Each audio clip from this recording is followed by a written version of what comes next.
Assalamualaikum warahmatullahi wabarakatuh. Jumpa kembali di dalam channel YouTube saya, yaitu Agustiana Martikawati. Pada pembahasan kali ini, saya akan menjelaskan mengenai graf lanjutan. Graf lanjutan ini yaitu pembahasan lanjutan mengenai video yang sebelumnya, yaitu terminologi pada graf. Tetapi sebelum kita melanjutkan teori graf ini, jangan lupa ya, kalian klik tombol subscribe dan aktifkan lonceng notifikasinya. Terima kasih. Pembahasan kita kali ini yaitu yang pertama, representasi graf. Representasi graf terdiri dari 3, yaitu matriks ketetanggaan, matriks persisian, matriks atau senarai ketetanggaan.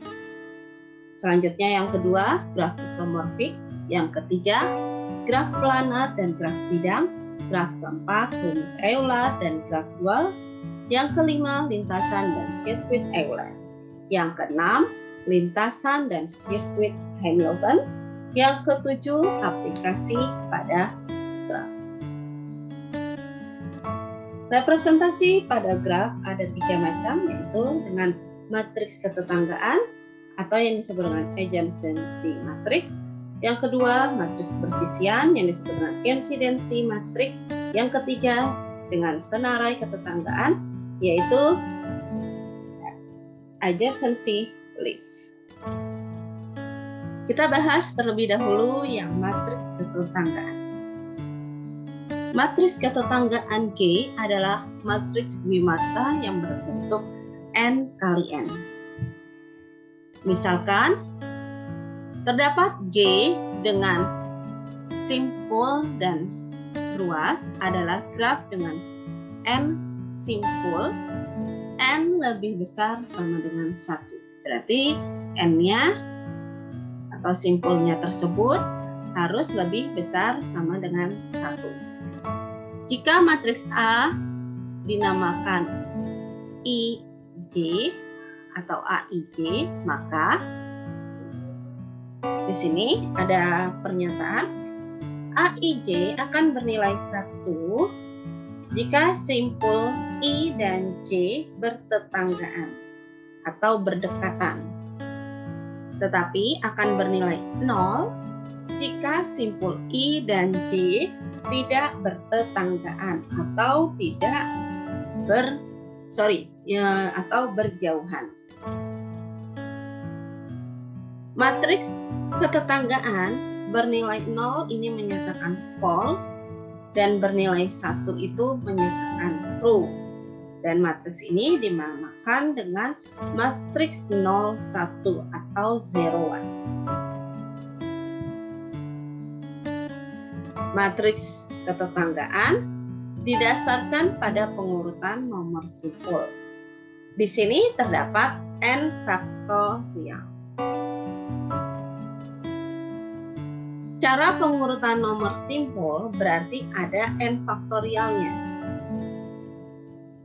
Matriks ketetanggaan berbeda untuk graf dan n simpulnya. Jadi, contoh untuk matriks bertetanggaan seperti ini.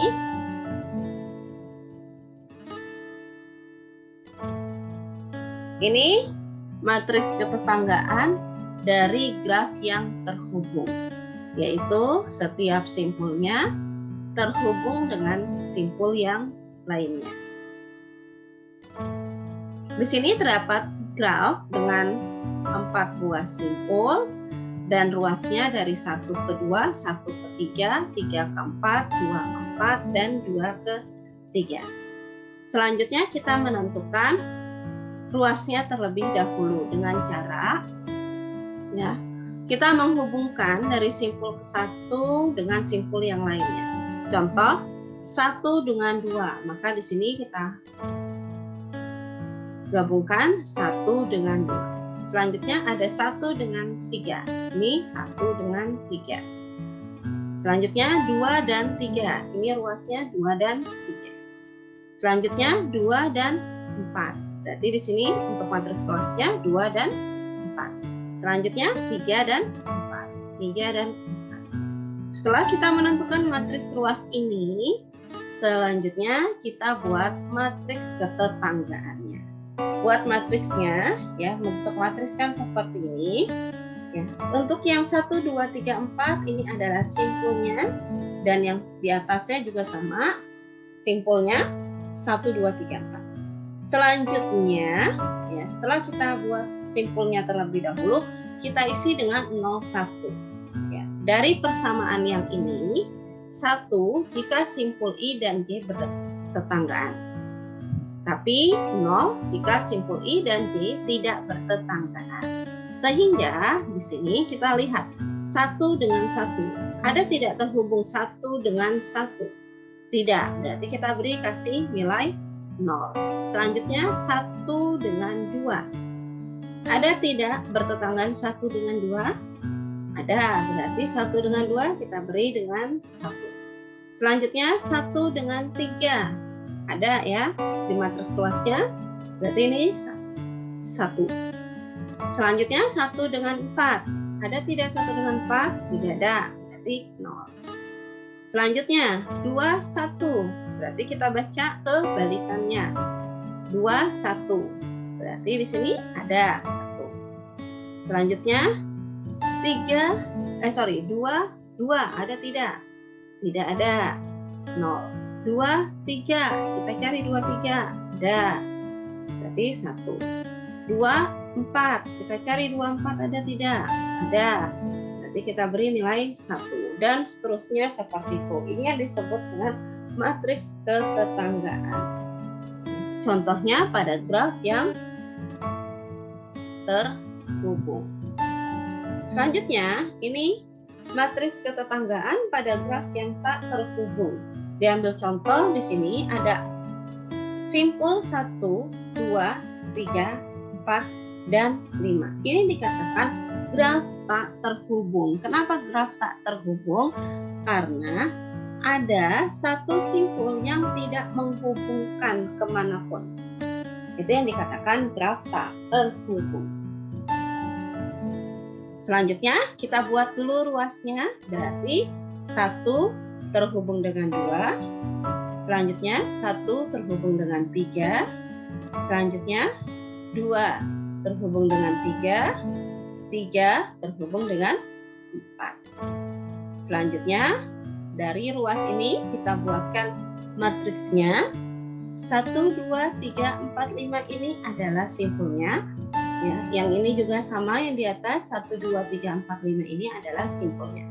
Selanjutnya kita isi ya dari simpul tersebut. 1 dengan 1 ada tidak di matriks ruasnya? Tidak ada. Berarti kita beri nilai 0. 1 dengan 2 ada tidak di matriks ruasnya? Tidak ada. Ada. Berarti kita beri nilai 1. 1 dengan 3 ada tidak? Ada. Berarti kita beri nilai 1. 1 dan 4 ada atau tidak? Tidak ada. Berarti kita beri nilai 0. 1 dengan 5 ada tidak? Tidak ada. Kita beri nilai 0. Baris kedua selanjutnya 2 dengan 1. 2 dengan 1 ada ya. Ini 1, 2 itu sama saja dengan 2, 1. Berarti di sini kita beri nilai 1. 2 dengan 2 ada tidak? Tidak. Berarti nilai 0. 2 dengan 3 ada. Berarti nilai 1. 2 dengan 4 tidak ada. Berarti 0. 2 dengan 5 tidak ada. Berarti dengan 0. Dan seterusnya sampai baris ke-5 atau simpul ke-5. Selanjutnya contoh matriks ketetanggaan pada graf yang berarah. Pada graf yang berarah, di sini kita lihat arah panahnya. Arah panahnya di sini ya, dari 1 ke 2. 2 ke 1. Ada kan 2 arah ini. Selanjutnya dari 1 ke 3. 2 ke 3. Selanjutnya 4 ke 3. 2 ke 4. 4 ke 2. Seperti itu. Nah, sekarang kita buat untuk ruasnya. Ya, Jadi kita membacakan arahnya sesuai dengan tanda panah. Yang pertama 1 dengan 2. Ini 1, 2. Selanjutnya 2, 1. 2, 1. Selanjutnya 1, 3. 1, 3. Selanjutnya 2, 4. Ya, ini 2, 4. Selanjutnya 2, 3. Ini 2, 3. Selanjutnya ya 4, 3. Ini 4, 3. Selanjutnya 4, 2. 4. Setelah kita buat matriks luasnya, baru kita masukkan ke matriks ketetanggaannya. Ya, 1, 2, 3, 4 ini adalah simpul dan yang di atas juga simpul. Sekarang simpul 1 terhubung tidak dengan simpul 1? Tidak, berarti 0. Simpul 1 terhubung dengan simpul 2? Ya, ada kan di sini? Berarti 1. Simpul 1 terhubung dengan 3. Ya. Simpul 1 terhubung dengan 3. Sorry, ini iya. Ya, berarti di sini harusnya 1 ya, bukan 0. Harusnya 1 bukan 0. Selanjutnya simpul 1 terhubung dengan 4. Tidak ada, berarti 0. Selanjutnya untuk yang baris kedua, simpul 2 terhubung dengan 1. Ya. Simpul 2 terhubung dengan 2. Tidak. Simpul 2 terhubung dengan 3. Ada. Berarti 1. Simpul 2 terhubung dengan 4. Ada. Berarti 1. Dan seterusnya sampai simpul ke 4. Selanjutnya, dari matriks ketetanggaan di sini terdapat beberapa kelemahan, yaitu tidak dapat untuk mempresentasikan graf yang mempunyai sisi yang ganda. Sisi yang ganda itu maksudnya ya, kalau yang seperti ini 1 ke 2, 2 ke 1 itu bukan sisi ganda. Sisi ganda itu misalnya arahnya juga sama, berarti sama-sama misal menuju ke 1, 2 ya. Jadi yang menuju 1, 2 itu arahnya ada 2 kali, itu yang dikatakan sisi ganda. Nah, kalau dari sisi ganda tersebut ya, matriks ketetanggaan sulit untuk membuat matriks ketetanggaannya. Selanjutnya, untuk mengatasinya, maka elemen A, I, J pada matriks ketetanggaan sama dengan jumlah yang berasosiasi dengan PI, PJ. Berarti nilainya adalah sama, tetap dihitung nilainya adalah 1. Jadi kalau ada ruas yang bertetanggaan ya, yang ruasnya punya 2, berarti ya itu kita tetap menganggap nilainya 1. Namun matriks ketetanggaannya bukan lagi matriks 0, 1. Untuk graf semu gelang pada simpul PI dinyatakan dengan nilai 1 pada posisi I, E di matriks ketetanggaannya. Jadi kalau ada gelang atau gelung ya disebutnya, itu masih tetap disebut dengan nilai 1. Contohnya gelang itu dari simpul 1 ke simpul 1. Berarti kan dari simpul 1 ke simpul 1. Nah, nilainya tetap adalah 1. Selanjutnya, matriks yang berikutnya adalah matriks persisian atau insidensi matriks. Insidensi matriks yaitu matriks yang menyatakan kebersisian simpul dengan sisi. Contoh di sini, misal terdapat graf G adalah graf dengan N simpul dan M2 sisi. Matriks bersisian G adalah matriks dwimatra yang berukuran N kali M. Baris menunjukkan label simpul, sedangkan kolom menunjukkan label sisinya atau ruasnya. Jika matriks dinamakan AIJ, maka akan bernilai 1 jika simpul I bersisian dengan J, akan bernilai 0 jika simpul I tidak bersisian dengan J.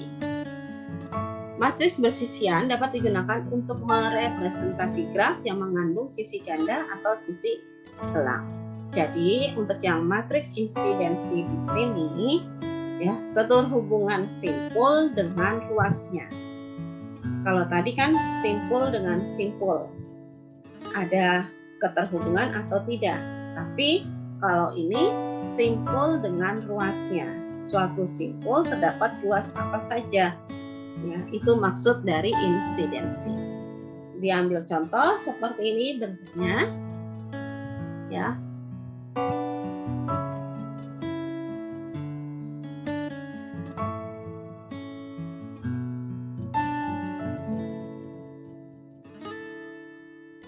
Di sini ada simpul A, B, C, D.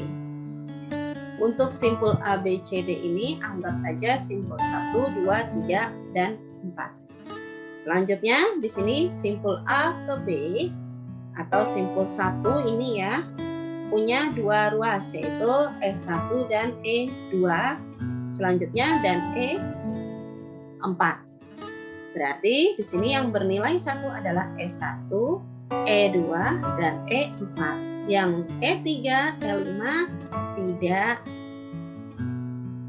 kita tulis 1 atau ditulis dengan 0. Karena apa? Ya.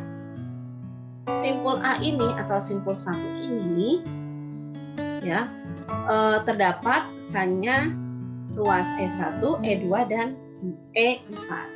E5 tidak pada letaknya di simpul A atau simpul 1. Selanjutnya yang simpul kedua yaitu simpul B, ya ini B. Dia terdapat ruas apa saja? E1, E2, dan E3. Berarti E1, E2, dan E3 yang bernilai 1. Ini 1, 1, 1. Selainnya 0. Selanjutnya yang C atau 3. C atau 3 ini terdapat ruas apa saja yang bersisian dengan C, yaitu ada ruas E3, E4, dan E5. Berarti E3, E4, dan E5 yang bernilai 1. Ini E3, E4, E5 yang bernilai 1. Yang lainnya, yang ini adalah 0. Selanjutnya yang D, yaitu yang keempat, simpul 4, ya. Terdapat arah apa di sini? Yaitu terdapat arah ke D. Berarti hanya ke 4 saja atau E5 ya. E5. Berarti di sini E5. Ya, E5. Berarti di sini E5 ya.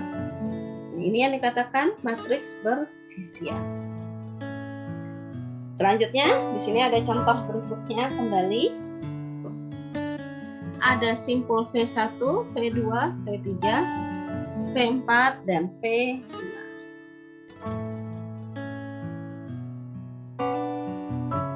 Kita lihat di sini, ya, V1 terhubung atau bersisian dengan ruas apa saja?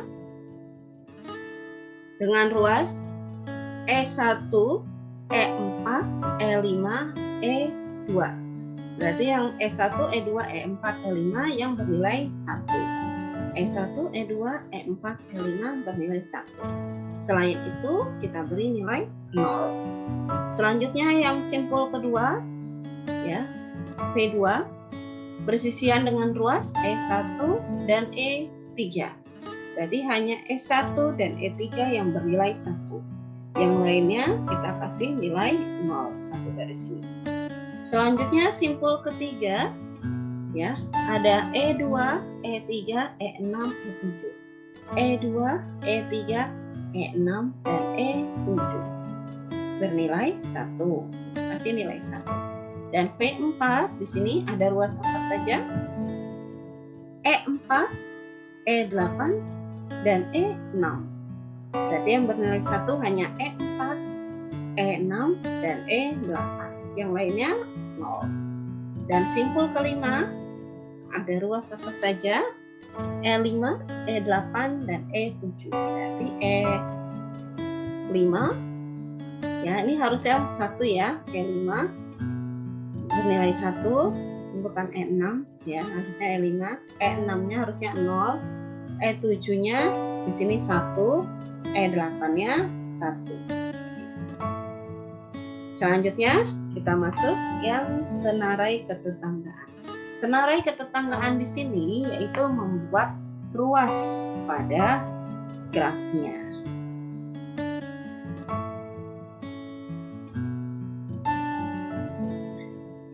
Senarai ketetanggaan di sini yaitu kita membuat sebuah matriks ruas pada senarai ketetanggaan. Jadi misalnya di sini kelemahan matriks ketetanggaan, jika ada kelemahannya, bila graf memiliki jumlah sisi yang relatif sedikit, matriksnya bersifat jarang atau sparse, yaitu mengandung banyak elemen nol, sedangkan elemen yang bukan nolnya sangat sedikit, maka graf dengan n simpul dan m buah sisi. Sehingga jika ditinjau dari teknik implementasinya, kebutuhan ruang memorinya boros karena komputer menyimpan nilai 0 yang tidak diperlukan terlalu banyak. Karena kan ini matriksnya yaitu matriks sparse-nya. Untuk mengatasinya, kita gunakan representasi yang ketiga yaitu senarai ketetanggaan ini. Senarai ketetanggaan mengenumerasi simpul-simpul yang bertetanggaan dengan simpul di graf. Jadi bentuknya seperti ini ya. Ada 1, 2, 3, 4 ini simpulnya. Nah, yang kita buat adalah ya, simpul yang terhubungnya saja ya, atau simpul tetangganya saja. Nah, kalau simpul 1 tetangganya yaitu 2 dan 3. Nah, di sini nih 2 dan 3. Simpul 2 tetangganya adalah 1, 3, dan 4. 1, 3. Dan simpul 3 ada 1, 2, dan 4. 1, 2, dan. Simpul 4, 2 dan 3. Nah, ini yang senarai ketetanggaan.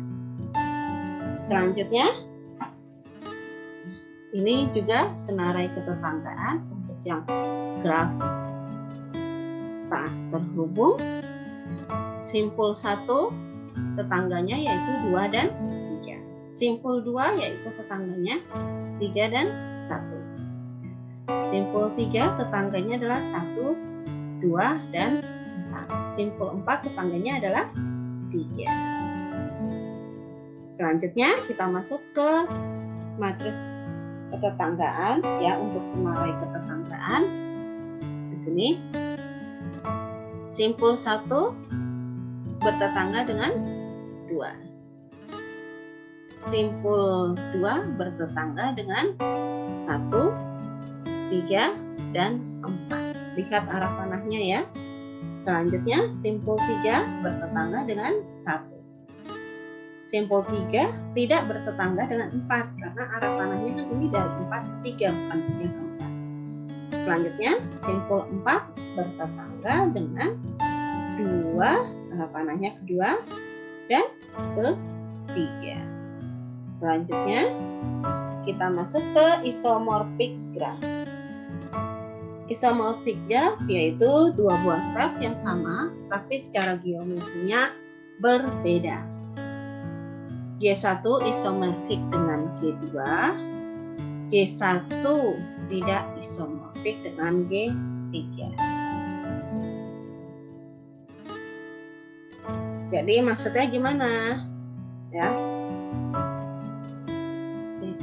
Ini isomorfik di sini graf yang sama tetapi secara geometrinya berbeda. Kenapa di sini G1 isomorfik dengan G2? Karena sama-sama mempunyai tengah, ya, mempunyai tengah. Oke. Nah, ini yang dikatakan isomorfik, tapi sebetulnya bangunannya berbeda. Itu yang dikatakan isomorfik. Nah, kalau ini kan dia tidak mempunyai tengah. Ya, itu contohnya. Selanjutnya, graf planar dan graf bidang. Graf planar adalah graf yang dapat digambarkan pada bidang data dengan sisi tidak saling memotong. Kalau yang graf bidang digambarkan dengan sisi yang tidak saling berpotongan yang disebut graf bidang. Jadi graf planar yang digambarkan dengan sisi yang tidak saling berpotongan ya, itu disebutkan dengan graf bidang. Nah, ini yang dikatakan graf bidang, ya. Ini adalah graf planar. Kenapa ini graf planar? Ya, ini karena dia tidak saling memotong, ya. Nggak boleh, kalau ini kan saling memotong, ini graf biasa, ya. Ini nggak boleh, ini karena saling memotong. Sedangkan ini tidak, ini yang dikatakan graf planar. Jadi dia dari simpul yang ini ke simpul yang sini dengan cara mengambil dari luarnya, bukan mengambil dengan cara memotong. Itu yang dikatakan graf planar.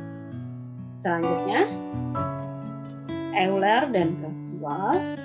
Rumus Euler, ya, di sini yaitu jumlah wilayah F pada graf planar sederhana dapat dihitung dengan rumus Euler. Jadi untuk menentukan berapa wilayah graf planar, ya, di sini dengan cara N dikurang E ditambah F sama dengan 2, dengan N sama dengan jumlah simpulnya dan E jumlah sisinya, atau F sama dengan E dikurang N ditambah 2. Jadi maksudnya kita punya E, ini adalah ruasnya sebanyak sisi dan simpulnya sebanyak 7. Maka wilayah untuk graf Euler 11 kurang 7 ditambah 2 dapat hasilnya yaitu 6. Selanjutnya, sedangkan graf dual yaitu graf yang dibuat dengan cara setiap wilayah graf lama buatlah simpul untuk graf baru dan buat sisi baru yang memotong sisi graf lama untuk menghubungkan simpul graf yang baru. Selanjutnya kita masuk ke dalam lintasan dan sirkuit Euler. Lintasan Euler adalah lintasan yang melalui masing-masing ruas di dalam graf tepat satu kali. Kalau lintasan Euler, jadi ruasnya hanya dikunjungi satu kali. Sedangkan sirkuit Euler yaitu lintasan Euler jika lintasan kembali ke simpul asal dan membentuk lintasan tertutup. Jadi yang dikatakan sirkuit Euler yaitu dimulai dari A dan diakhiri juga ke simpul A. Itu yang dikatakan sirkuit Euler. Jadi kalau sirkuit Euler, sirkuit yang melewati masing-masing ruas tepat satu kali. Jadi ruasnya bisa dikunjungi satu kali, hanya satu kali. Perihal simpulnya mau nanti dikunjungi berapa kali itu nggak masalah. Tapi yang jelas ruasnya hanya satu kali. Graf yang memiliki sirkuit Euler dinamakan graf Euler. Sedangkan graf yang mempunyai lintasan Euler dinamakan graf semi Euler. Contoh di sini untuk lintasan Euler dari gambar A, ya, ingat ruasnya hanya dikunjungi satu kali. Berarti ini misal kalau dimulai dari 3 berarti 3 ke 4. Ini dikunjungi satu kali, ya, atau ya 3 ke 4. Selanjutnya 4 ke 1. Selanjutnya 1 ke 2. 2 ke 3, 3 ke 1. Itu yang pertama. Atau ya contohnya yang di sini yaitu 3 ke 1. Selanjutnya 1 ke 2, 2 ke 3, 3 ke 4, 4 ke 1. Nah, itu dikatakan lintasan Euler. Nah, di sini 3 ini dikunjungi simpulnya 2 kali, itu nggak masalah. Yang penting ruasnya satu kali. Selanjutnya, sirkuit Euler untuk yang gambar B. Kalau sirkuit Euler ya sama seperti lintasan Euler, ruas dikunjungi satu kali, simpul boleh beberapa kali, tetapi dimulai dari A maka akan kembali ke A. Contoh di sini ya. Jadi mulai dari 1, maka nanti akan kembalinya ke 1. Ingat, ruas yang dilalui hanya 1 kali. Berarti di sini ya, untuk masing-masing ruas.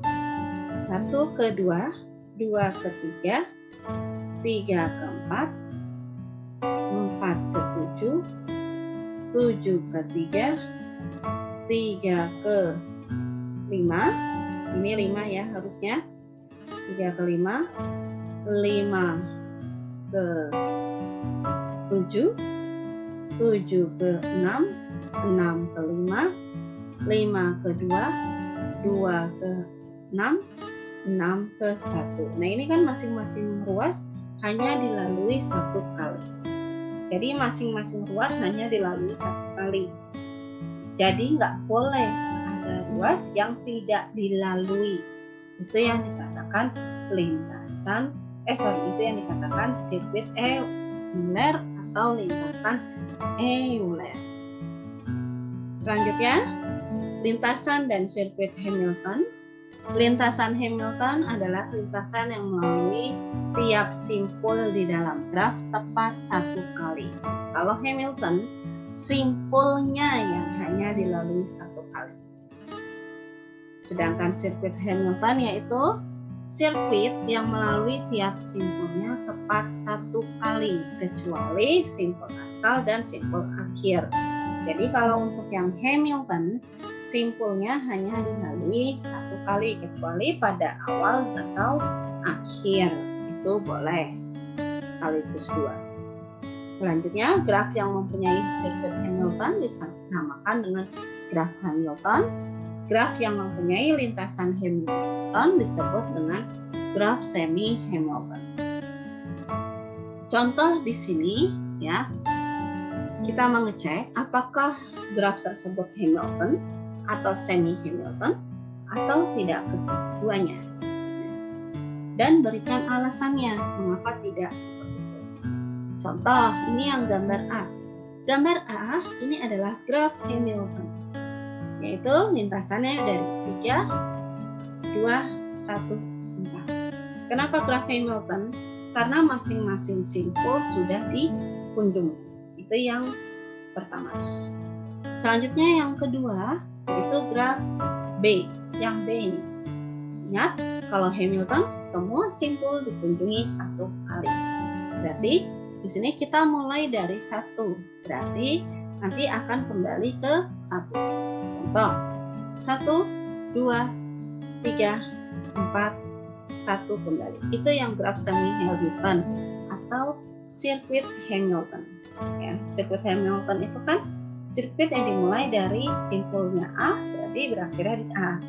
Tetapi dengan simpulnya hanya dilalui 1 kali. Kalau ini boleh 2 kali. Kenapa?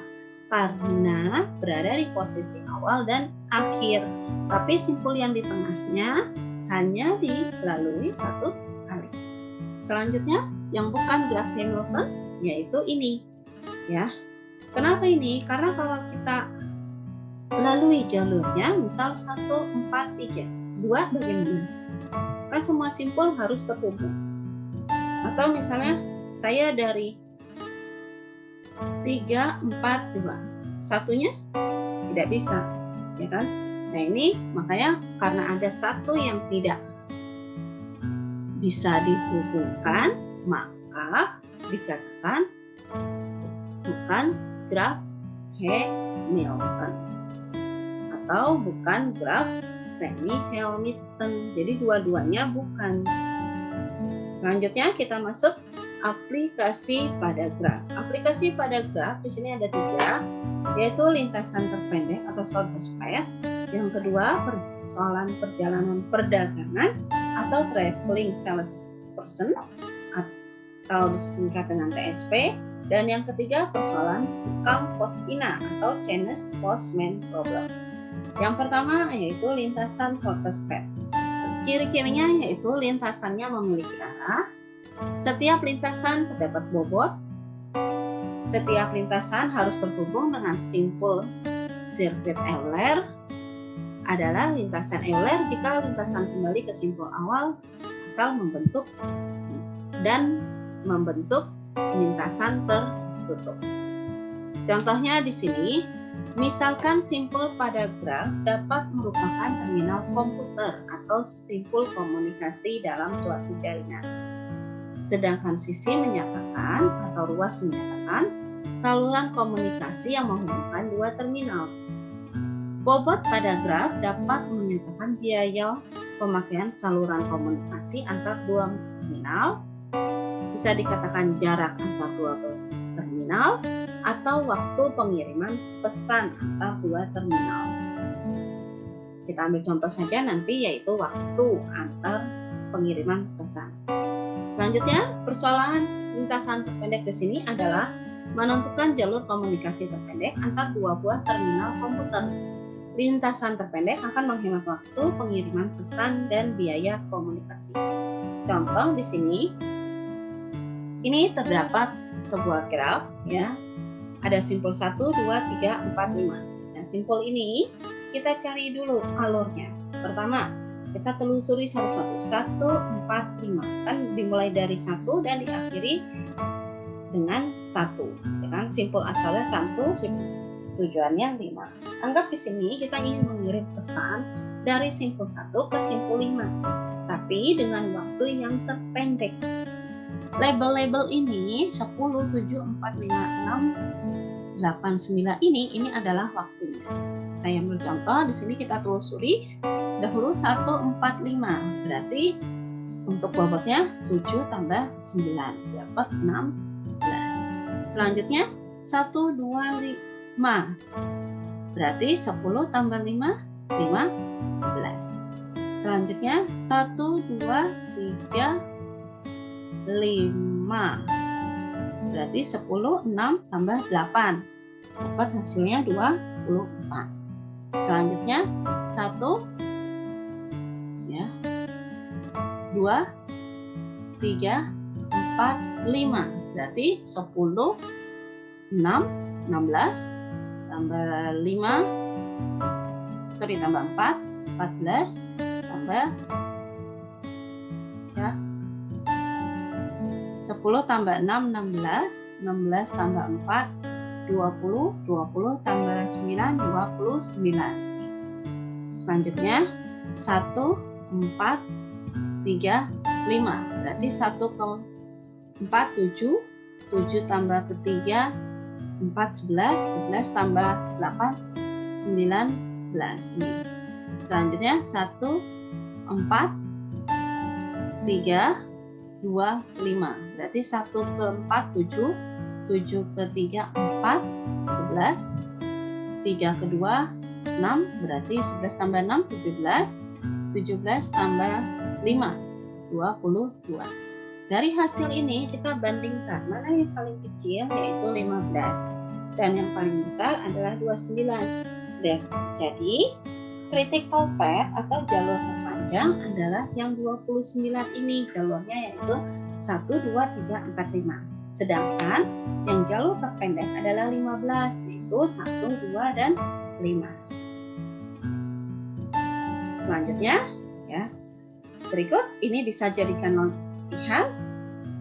Tentukan lintasan shortcut path dan critical path-nya, ya, dari graf ini. Ini graf yang berarah.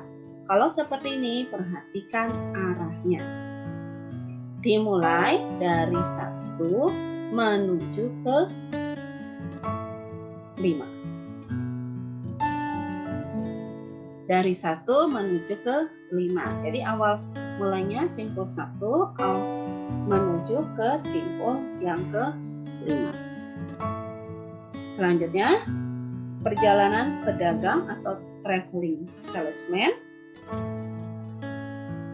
Persoalan ini diilhami oleh seorang pedagang yang mengunjungi sejumlah kota.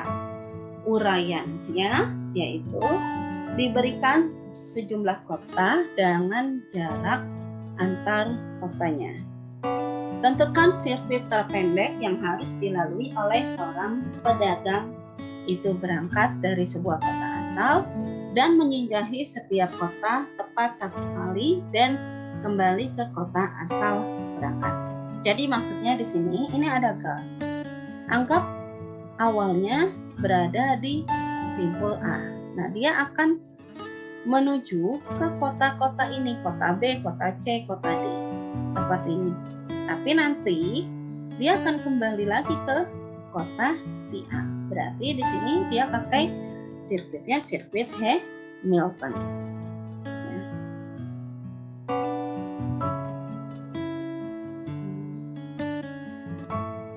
Nah, jadi di sini kita menentukan dulu banyaknya rute n dikurang 1 faktorial dibagi 2 sama dengan 3 kurang 1 faktorial bagi 2. Ini bukan 1 ya, harusnya ini adalah 3. Dapat dari mana 3? Karena 3 kurang 1, 2. 2 faktorial yaitu adalah 2. 2 faktorial 2. Berarti 2 bagi 2 adalah 1. Ya kan? Itu kalau 3 rutenya adalah simpulnya adalah 3. Tapi kalau ini kan simpulnya adalah 4. Berarti 4 dikurang 1 ya. 4 dikurang 1 berarti 3 faktorial. 3 faktorial yaitu 6. 6 bagi 2 adalah 3. Jadi alurnya di sini sebanyak 3. Yaitu yang pertama dari A, B, C, D ke A. Ingat, untuk yang sirkuit Hamilton, simpulnya yang dilalui 1 kali. Ruas tidak dilalui, ada yang tidak dilalui, itu tidak masalah. Jadi di sini A, B, C, D. Selanjutnya untuk yang ini A, B, D, C. A. Selanjutnya A, B, B, C, A. Ini untuk lintasannya. Ya, jadi saya ambil contoh A, B, C, D, A. Ya, kita hitung A ke B 12 ditambah B ke A, C ya 8 ditambah C ke D 15 ditambah B ke A yaitu 10. Dapat hasil adalah 45. Selanjutnya jadi pedagang tersebut bisa melalui lintasan dan dari lintasan ini kita pilih yang terpendek adalah yang mana? Adalah yang AC BDA atau AD BCA yaitu 32. Jadi yang terpendek adalah yang ini dan berarti yang ini yang bisa dilalui rutenya atau lintasannya. Selanjutnya Chinese Postman Problem itu ditemukan pertama kali oleh Megan tahun 62. Masalahnya ya adalah seorang tukang pos yang akan mengantar surat ke alamat sepanjang jalan di suatu daerah. Bagaimana ia merencanakan rute perjalanannya supaya melewati setiap jalan tepat 1 kali dan kembali lagi ke tempat awal keberangkatannya. Oke, sampai di sini penjelasan video saya kali ini mengenai graf lanjutan. Ya, apabila ada yang ditanya bisa melalui komen. Dan apabila video ini menurut kalian bermanfaat, jangan lupa klik tombol subscribe-nya, aktifkan lonceng